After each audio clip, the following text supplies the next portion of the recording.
Buenas noches tengan todos ustedes. Yo soy el maestro Alberto Castro Arrona y a nombre del Colegio Mexicano de Abogados Posgraduados les doy la más cordial bienvenida a este conversatorio que hemos titulado La quiebra y suspensión de pagos para los comerciantes micros, pequeños y sobre todo enfocado a los tiempos del COVID. Como ustedes saben, hoy tenemos un invitado de lujo. Nos acompaña el maestro Teo Flores Bravo, quien además es el presidente de nuestro colegio. Teo, muy buenas noches y bienvenido a este conversatorio. Muchas gracias, mi querido maestro Alberto Castro Arrona, igualmente. Pues sin más preámbulo, Teo, vamos a entrar en materia. ¿Qué nos puedes decir en términos generales sobre lo que conocemos como la quiebra y la suspensión de pagos para después abordar de manera particular lo que está pasando con las empresas hoy en la pandemia? Tienes el uso de la palabra, Teo. Muchas gracias, maestro Alberto Castro Arrona. Pues mira, maestro, el asunto aquí tenemos que desde 1943 hasta el año 2000 existió en México una regulación que se hizo en base a un fenómeno que existe, que es la quiebra del comerciante. Como todos sabemos, ser comerciante implica sí la posibilidad de tener grandes utilidades, pero también la posibilidad de tener grandes pérdidas. Y es más, el Estado mexicano carga especialmente a los comerciantes con ciertas cargas sociales, sobre todo tributarias y de índole social, que debe soportar cualquier comerciante. Entonces, de entrada yo te diría, maestro, que hay un problema de regulación con las pequeñas, las micro, pequeñas y medianas empresas. Porque si, por ejemplo, una persona pone un pequeño local por ejemplo, venta de tamales, para la ley no distingue y para él es un comerciante y es con todas las obligaciones igual que si tú fueras un dueño de un Walmart o un dueño de una gran empresa. Es decir, las cargas sociales son las mismas, tienes que pagar seguro social, tienes que pagar impuestos sobre la renta, tienes que pagar IVA y todas y cada una de las consecuencias que tiene una gran empresa, igual las tienen las chiquitas. Entonces realmente hay una falta de regulación adecuada para proteger porque son diferentes condiciones. Tú no puedes comparar la fortaleza que puede tener una transnacional o incluso una gran empresa mexicana y las prestaciones que es capaz de dar.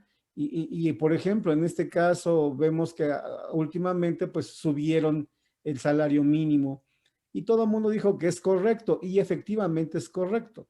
El problema es que de dónde una micro va a poder soportar un salario mínimo de los nuevos. Pues si anteriormente no podían pagar ni siquiera los anteriores, pues hoy resulta ser un problema mayor. Ahora, el fenómeno que nos enfrentamos con la pandemia fue que este mal se agravó. O sea, ya existía una situación muy precaria, muy difícil. Cuando tú eres empresario, pues tú eres el primero cuando eres un micro, pequeño empresario, pues tú eres el primero que llega a tu local, tú eres el gerente, tú eres el que lleva los mandados, tú eres el que hace prácticamente todo. Se te ocurre contratar a tu primer empleado y ese primer empleado te sale a lo mejor no muy bueno o tienes alguna diferencia con él y de repente pues ya te demandó. Y entonces el poquito capital que tenías pues ya lo vas a tener que gastar en una cuestión de liquidación y de gastos de un abogado y una serie de circunstancias muy graves. Además, que los micro, pequeños y medianos empresarios en su mayoría, no obstante de que existen las formas, no tienen seguridad social, no tienen un retiro, no tienen cesantía, no tienen ninguno de los derechos de un trabajador.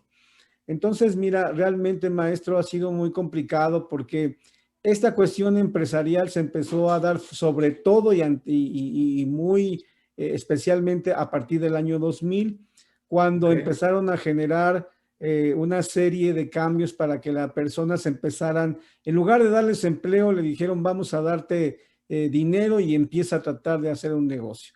De ahí se empezaron a dispersar muchísimos negocios hasta la actualidad, donde casi teníamos cerca de 5 millones de micro, pequeñas y medianas empresas.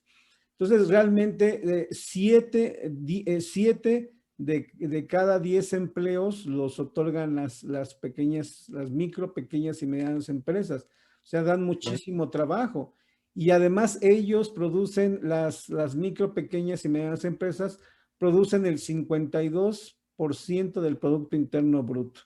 Wow. Entonces, realmente es un mercado importantísimo que la verdad ha sido, en mi opinión, ha sido como despreciado y ha sido olvidado. Realmente todo mundo ha tratado de depredar con ellos y no ha habido una defensa justa en cuanto a los recursos, a la ley que se puedan proteger a estos empresarios o pequeños comerciantes. Ok. Muy bien, Teo. ¿Y qué pasa hoy con la suspensión de pagos para estos pequeños y medianos empresarios? ¿Cómo procede? ¿Cuáles son los requisitos? Y si es que lo pueden promover. Sí, mira, desgraciadamente, como yo te comentaba, desde 1943 hasta el año 2000 existió la ley de quiebras y suspensión de pagos. A partir del año 2000, precisamente por presión fundamentalmente de los bancos, todos pugnaron por quitar estos beneficios de la ley de quiebras y suspensión de pagos. En todo el mundo y sobre todo en el mundo capitalista, llámese Estados Unidos, llámese Inglaterra, existe una ley de quiebras y suspensión de pagos muy eficiente, precisamente porque son países que toda su economía se basan en el crédito y en el comercio. De ahí que es necesario siempre tener esta salida, este desfogue, porque si no lo tienes, lo que vas a producir es un problema social, es una contaminación de los créditos a nivel masivo. Entonces, esto es como la pandemia. Si solamente le dices a la gente, pues no le hagan caso y ahí después vemos, pues se te va a seguir contagiando la gente. Y es lo mismo que ha pasado con las micros pequeñas empresas. Al no existir una protección para suspender tus pagos legalmente, pues te sigues endeudando y llega un grado en el que ya no puedes más. Entonces, dijéramos que en otros países, tú llegas como empresa, como comerciante, como micro, como pequeño, le dices a un juez, solicito una suspensión de pagos y el juez revisa requisitos mínimos y te dice, perfecto, te emite una suspensión de pagos temporal y Ah, y te nombran a un síndico, a un interventor que te va a ayudar para ver si puedes levantar el negocio o definitivamente se tendrá que cerrar. Ese instrumento en México ya no existe. En México ok. solamente existe una ley que se llama Ley de Concursos Mercantiles. Pero el problema que tenemos, maestro, es que la ley Ujú. de concursos mercantiles solamente aplica para aquellos comerciantes que mínimo deben 2,5 millones de pesos. Entonces, todos los demás que debemos menos, pues somos indiferentes, no existimos, somos Ah, prácticamente, no existimos, no tenemos derechos. Entonces, si tú quieres pegarle al peligro, pues abre un comercio. abre un pequeño establecimiento.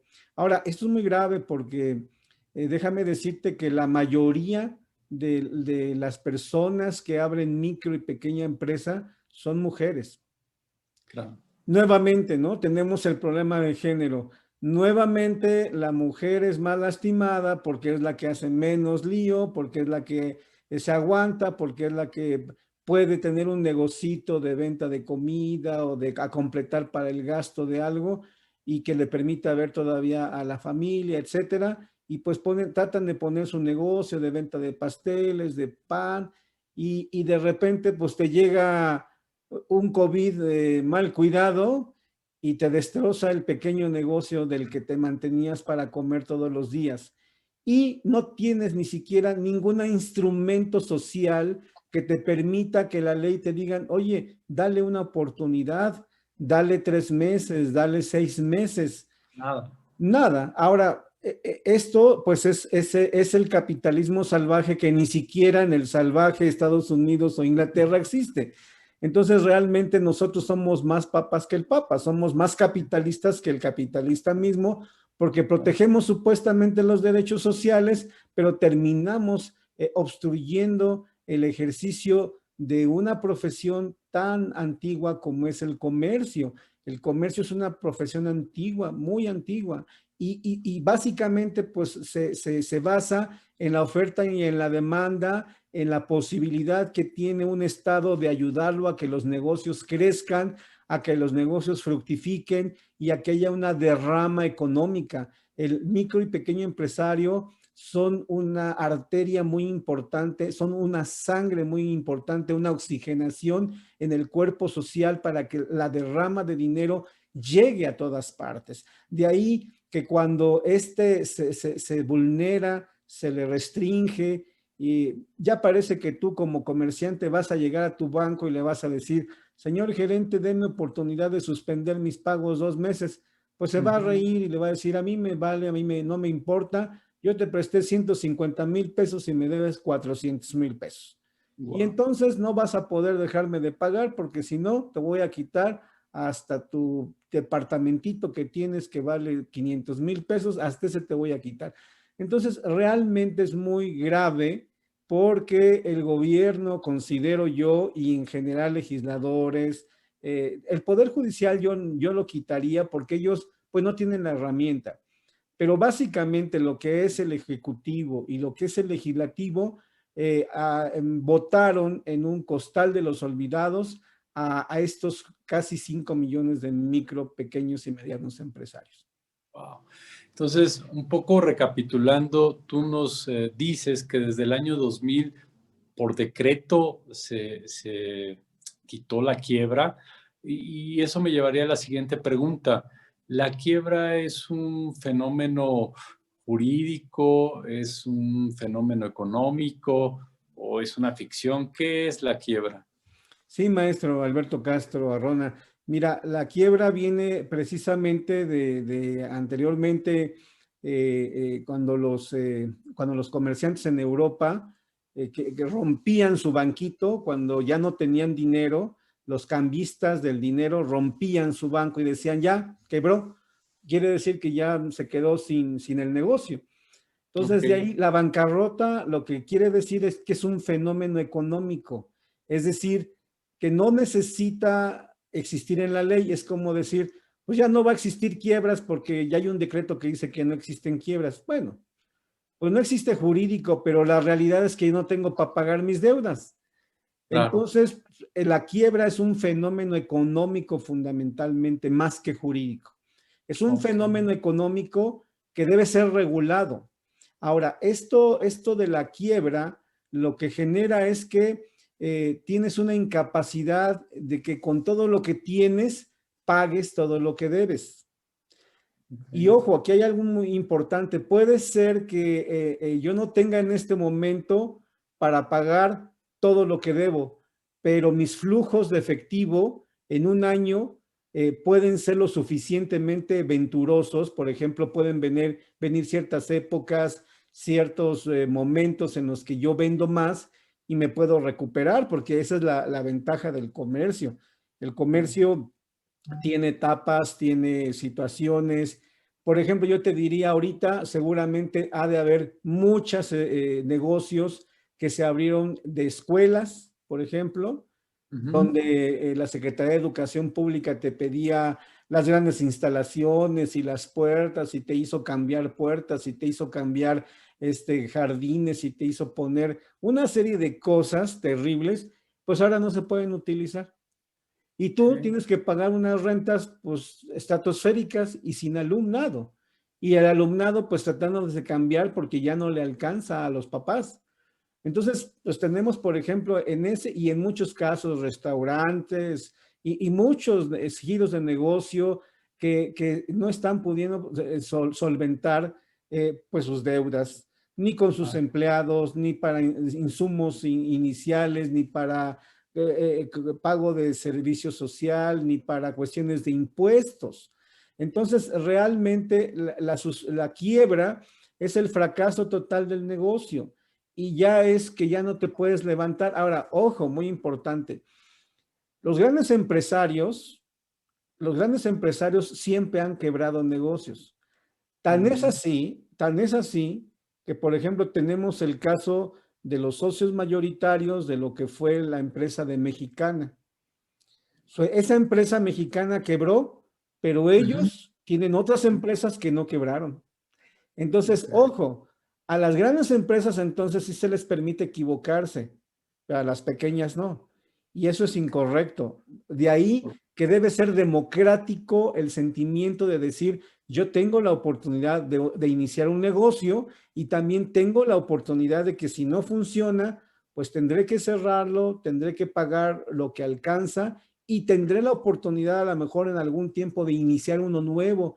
Ese es el espíritu y la esencia del comercio. El comercio se basa en esa posibilidad que tienes de levantar de la nada en el desierto un negocio Ujú, y ujú. que a lo mejor en una época dio resultados.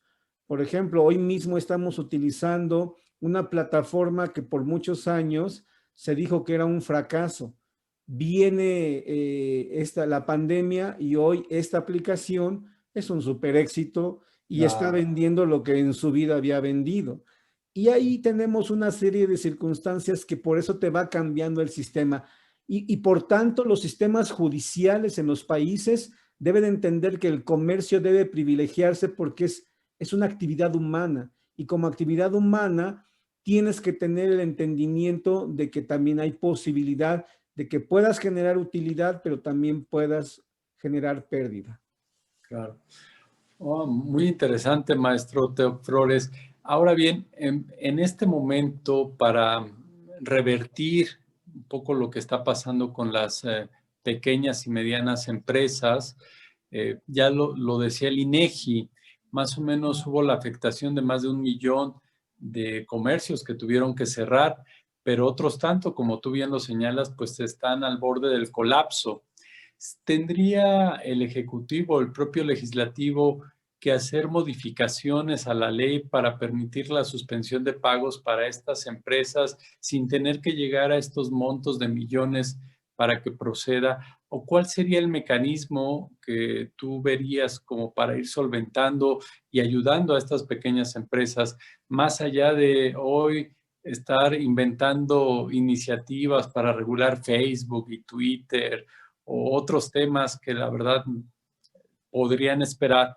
¿Qué se podría hacer en el tema de la quiebra y la suspensión de pagos para estos pequeños empresarios? Sí, maestro. Mira, pues yo creo que honestamente lo que tendremos que hacer es nuevamente retomar la experiencia pasada y entender que la ley de quiebras y suspensión de pagos tenía como objeto de regulación al comerciante. El concurso mercantil actual tiene como objeto de regulación a los acreedores.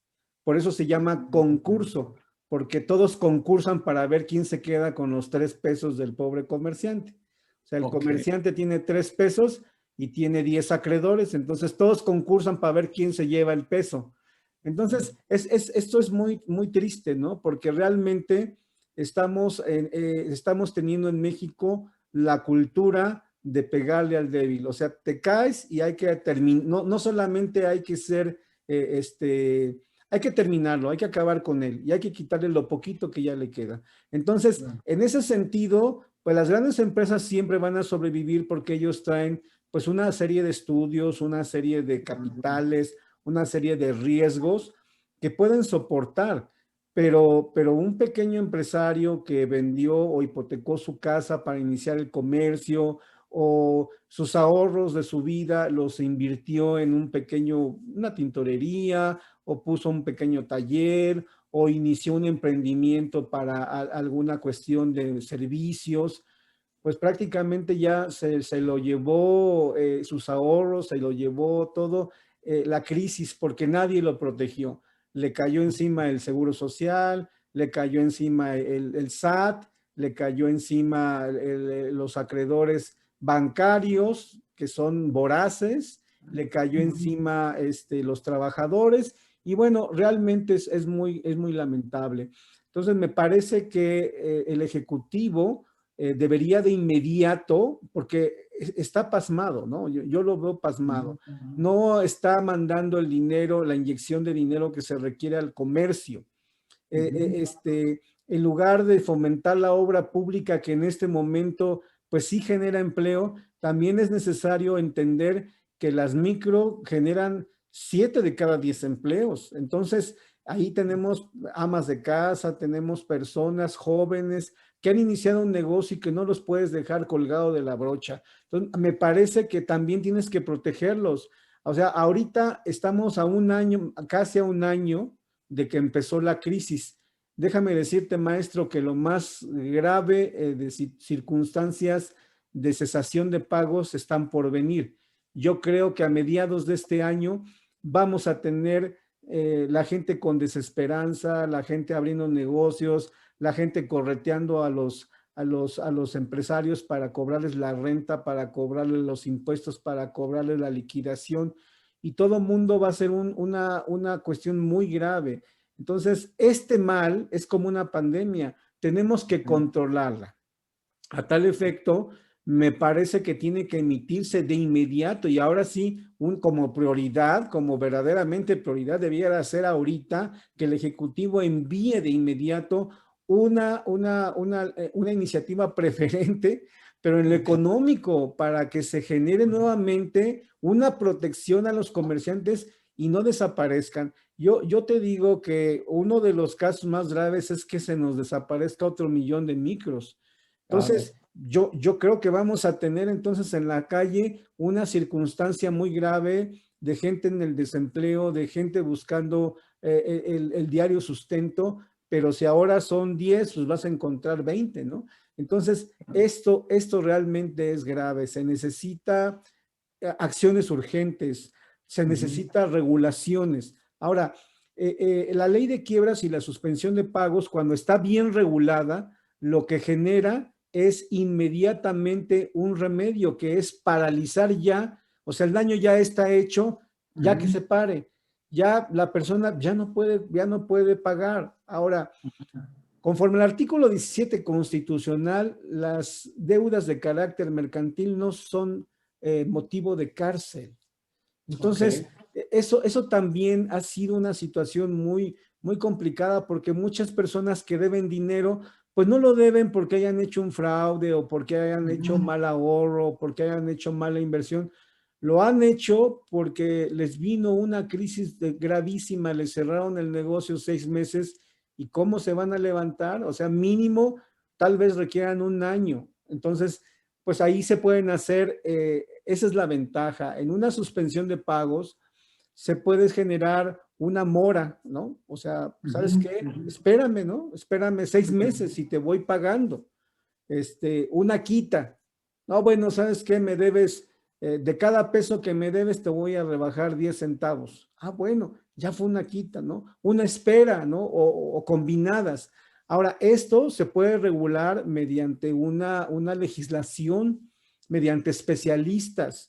Por ejemplo, actualmente tenemos un instituto de especialistas en concursos mercantiles, que es un aparato enorme que no hace nada. Ve bien poquitas bien poquitos concursos y gastan un montón. Y realmente sus especialistas pues son realmente escogidos mediante sistemas bastante cuestionables. Yo lo que Ok. te diría, maestro, por ejemplo, tenemos las cámaras de comercio donde hay especialistas que no le cuestan a la sociedad. Tenemos todo el cuerpo de corredores públicos que son especialistas en mercantil. Ellos no les cuestan a la sociedad. Ellos Claro. podrían hacerse cargo. Tenemos especialistas en mercantil, muchos especialistas, abogados particulares, verdaderos especialistas. Tenemos las propias incubadoras de las universidades que tienen especialistas. Yo me pregunto qué estamos haciendo con toda esa gama de mexicanos especialistas que podrían estar ayudando al micro, pequeño y mediano comerciante para levantarse. Y en lugar de ello, pues tenemos un grupo de burócratas que cobran un montón y hacen bien poco. Claro. Oh, qué cosas, Teo. Y más ahora que en esta pandemia el Ejecutivo, palabras más, palabras menos, ha dicho que los empresarios pues que lo resuelvan como puedan, ¿no? Que finalmente ellos tienen dinero, ¿no? Partiendo del principio como si todos fueran aquellos grandes empresarios, ¿no? Y dejan de lado a lo que es la pequeña y mediana empresa, esto que conocemos como las pymes. Y esos parecería que no existen cuando generan el número importante del empleo.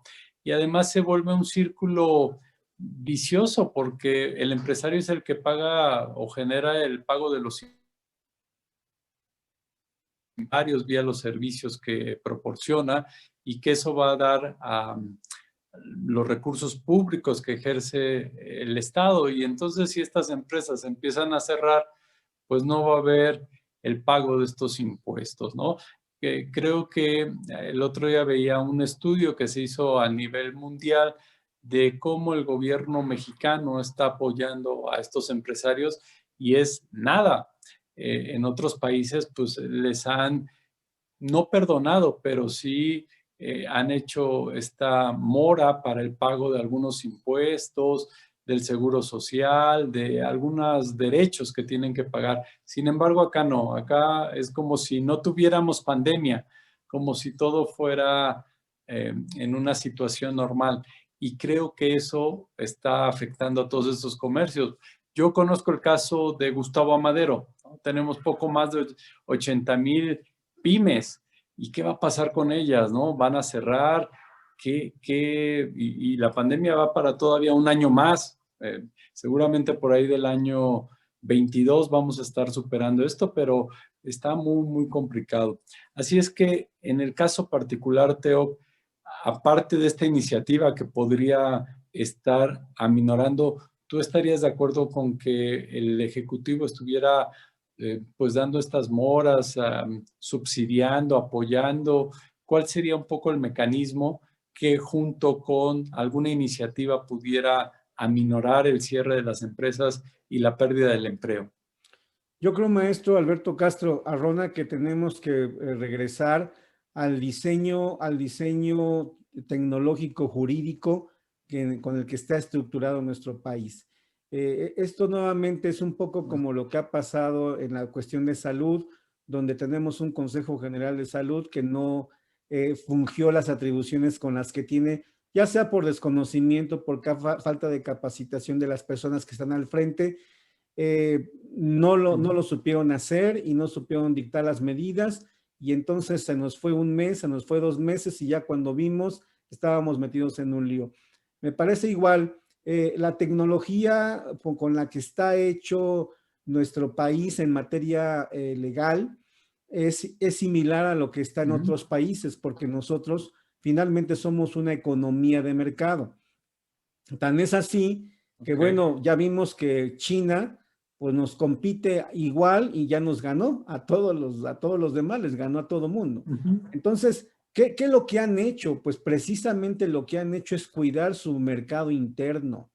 O sea, el problema que tenemos aquí es que mientras no haya un cambio de política pública para privilegiar el comercio interno, este, realmente estamos en un problema. Bueno, tú alguna vez me comentabas, yo recuerdo que alguna vez platicando, me decías el caso, por ejemplo, en Alemania, ¿no? De cómo se da la cuestión del comercio, ¿no? Creo que ¿cómo era que me platicabas, ¿no, maestro? Sí, claro. ¿Cómo están apoyando ahorita en la pandemia a todas estas empresas que tiene que ver con que el Estado pagaba parte del salario del trabajador y dependiendo el sector era más el subsidio? No todo lo pagaba el patrón y eso pues ayuda a una empresa a que pueda salir adelante. Pero acá ni siquiera eso, lo que tú decías hace un momento, ¿no? Oye, ni siquiera el pago de la luz, del agua y, oye, alguna posibilidad de apoyo, esta mora, ¿no? Ni siquiera eso, ¿no? Parecería, reitero, que estamos en una situación normal y que por decreto, como tú comentabas, pues parecería que no hay pandemia, ¿no? Porque en la parte del trato al empresario, al pequeño, ya no digamos a los grandes, al pequeño y mediano, pues no hay como esa sensibilidad de que están cerrando sus negocios y por lo tanto pues dejando sin empleo a muchos. De tal suerte que si siguiéramos un poco lo que están haciendo los países del primer mundo, pues están siendo responsables solidarios, ¿no? Así como aquella figura en el derecho laboral del patrón sustituto, el Estado está asumiendo esta responsabilidad, cosa que acá pues no es, ¿no? Sí, maestro. Y bueno, y como tú lo comentas, también la política pública de la reactivación del mercado es lo que necesitamos. Necesitamos que en su momento haya, por ejemplo, ya un control específico solo para los comerciantes respecto de sus créditos bancarios. Los créditos bancarios son verdaderamente depredadores y voraces. Y ahí yo no digo que a lo mejor a todo mundo, si yo voy y me quiero comprar una pantalla de 70 pulgadas y me gasto lo que no tengo, ese es mi problema. Pero si yo como comerciante voy y compro mi computadora para mejorar el servicio que estoy dando y utilizo mi tarjeta de crédito e invertí para poner mi escuelita y utilicé los créditos, creo que ahí es otra cosa, totalmente diferente, porque el comerciante lo que hace cuando alguien va y pone en la esquina una tortillería, de alguna forma, pues ya me hizo caminar menos, ya me hizo ya no tener que ir a un lugar más lejos porque ahí está la tortilla, porque ahí está el tornillo que necesito, porque ahí está la persona que me vende la comida que requiero. Es decir, el comerciante lo que está haciendo es suplir una necesidad social de un servicio o de un bien. Entonces, Claro. el Estado tiene que entender que es una actividad también social. O sea, no porque seas comerciante, ya eres de la clase privilegiada. No, bueno, pues yo he visto, por ejemplo, que hay quejas en Profeco donde el consumidor pues llega con chofer y llega con su abogado y el comerciante pues es un pobre carpinterito ahí, ¿no? Que lo están y que le ponen una multa de 6,000 pesos porque el hombre no sabía ni Claro. qué es lo que tenía que decir. Entonces, ¿a qué esto nos enfrentamos? Realmente el Estado tiene que entender que si no ayuda a la sociedad para generar y autogenerar sus propios servicios y su propio comercio interno, está matando a la gallina de los huevos de oro. Claro. Entonces, recapitulando un poco, es necesaria una iniciativa preferente para ver todo lo que tiene que ver con la suspensión de pagos de estas pequeñas y medianas empresas. Y por otro lado, me parece que también debiese el Ejecutivo firmar una serie de decretos, ¿no? Más allá de decretos que prohíban las energías limpias, decretos que vayan a apoyar a los pequeños y medianos empresarios, que creo que si esto se hiciera, pues podría, ¿no?, darle un poco de oxígeno en los siguientes meses a las famosas pymes. Y finalmente, Teo, eh, ¿crees tú que regresar al esquema antes del 2000 sería una buena técnica legislativa o tendríamos que ir a un nuevo esquema? ¿Qué es lo que consideras que sería como una legislación de avanzada en este tema que nos ocupa? Pues yo creo, maestro, que finalmente hoy tenemos el sistema judicial para poder hacer frente a la pandemia. Tenemos a los jueces, tenemos los abogados, tenemos los sistemas para poder enfrentar juntos con la sociedad, unidos, un episodio superado respecto a la economía. Me parece que debemos de retomar esta tecnología jurídica, dejar de andar metiendo cosas que desbalancean y desproporcionan el sistema económico y el mercado libre. Me parece también que hay dos acciones importantes y yo haré un llamado muy respetuoso pues a la Secretaría de Economía, que esperemos que ya con este nuevo titular, esta nueva titular, a lo mejor tengamos algún tipo de respuesta. Y también pues tengo muchas esperanzas en que llegue ojalá nuevos legisladores a la Cámara de Diputados donde tengan una sensibilidad distinta y se emitan leyes federales, porque esto es una competencia federal, la parte mercantil, y se emitan leyes federales en donde se protejan a los micros. En primera, que se les regule esa posibilidad de poder quebrar y que no los quieran acabar y los quieran prácticamente exterminar como si fueran una circunstancia totalmente inhumana. Y por otra parte, se requiere una ley especial de micros y pequeñas empresas para que las iguales en el sentido de darles una cuestión de regulación laboral menos dura, una regulación fiscal menos difícil. Vuelvo a repetirte, Alberto, no es lo mismo que le cobres el impuesto sobre la renta a una persona que vende sus tortillas o que vende sus verduras, al señor que vende, que tiene 40 establecimientos y tiene más de 500 empleados. O sea, no es lo mismo, no tienen la misma capacidad, incluso, y eso es una ley, ¿no? Mientras tú eres más pequeño, todos los insumos te van a salir más caros. Si tienes un pequeño localito, pues comprarás y todo es más caro. Si tienes un gran poder adquisitivo, bueno, ya ahí hasta presionas para que tus proveedores te vendan al precio que tú quieres. Entonces, eso es muy complicado. México sigue siendo un país de monopolios. México sigue estando desequilibrado. Yo te diría, maestro, yo tengo esperanza en que verdaderamente puedan venir cambios, que haya personas, gobernantes con sentido humano sensibles y que vengan a hacer esa transformación que necesitamos. Requerimos en este país que se nos ayude, que la política económica cambie, que no seamos extravagantes, tratemos de hacer, pues aquí en México hablan de la izquierda, bueno, aquí no existe izquierda, discúlpenme, pero eso no existe. O sea, no hay izquierda en México. Hay algo que se parece o tiene algunos rasgos sociales, pero en realidad la problemática que tenemos en México es de México. No la podemos comparar ni con China, ni con Rusia, ni con Estados Unidos, ni con otros países.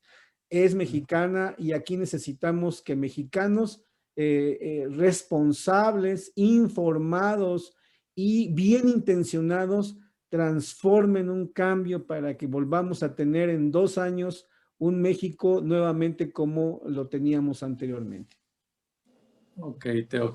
Y nada más, yo quisiera recapitular en el sentido de que, ¿qué hacen las cámaras? Porque parecería que al principio tratan de defender a sus agremiados, pero después como que se diluye el discurso. Las cámaras también tendrían que ser voceros de todas estas pymes, de estos pequeños y medianos empresarios, pero también ha sido como que sí, pero a veces como que no. ¿Cuál es tu lectura de ellos a manera de conclusión? Sí, maestro, pues mira, acabas de tocar otro gran tema. Cámaras de comercio fueron amputadas, fueron también desmanteladas por el gobierno. Precisamente en el año 2000 les quitan, ellos eran los síndicos en los concursos, en las quiebras y suspensiones de pago. Y fíjate, hacen algo muy importante. quitan en la ley la obligatoriedad de que estés afiliada a una cámara.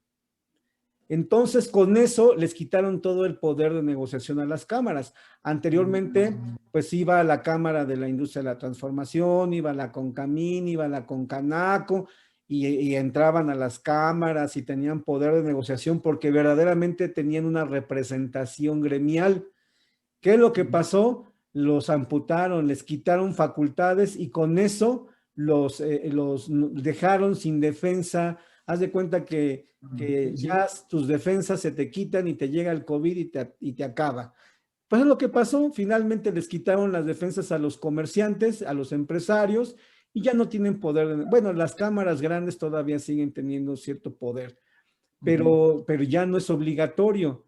Entonces, igual lo que está pasando, por ejemplo, con el gremio de abogados, que no es obligatorio pertenecer a un colegio. ¿Y qué es lo que pasa? Pues nos dividen y al final a nadie le rinden cuentas y dictaminan lo que quieren desde la autoridad y dividen a los gremios. Esa ha sido una mala práctica porque lo que generan solamente es concentración de poder y no una democracia y un gobierno abierto y transparente, ¿no? Tú que siempre has hablado de transparencia, me parece que falta en este México todavía mucho por hacer.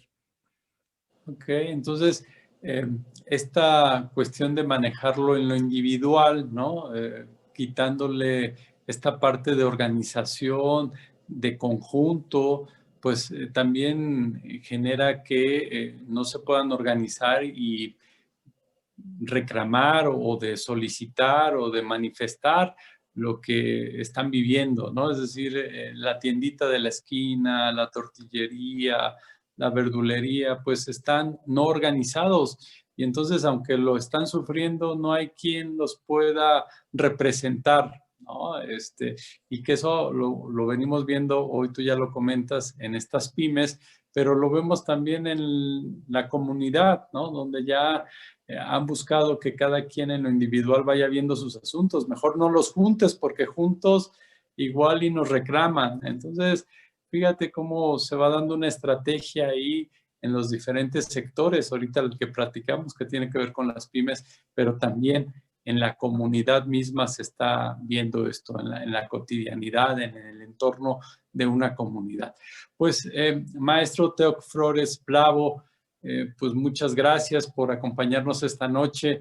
La verdad es que da para más de un solo conversatorio, pero fue muy ilustrativo. Así es que a nombre del colegio que tú mismo presides y que hoy nos honras en acompañarnos, te doy las gracias y a todos los que nos están viendo, muchas gracias por acompañarnos y nos vemos en el siguiente conversatorio. Gracias, Alberto.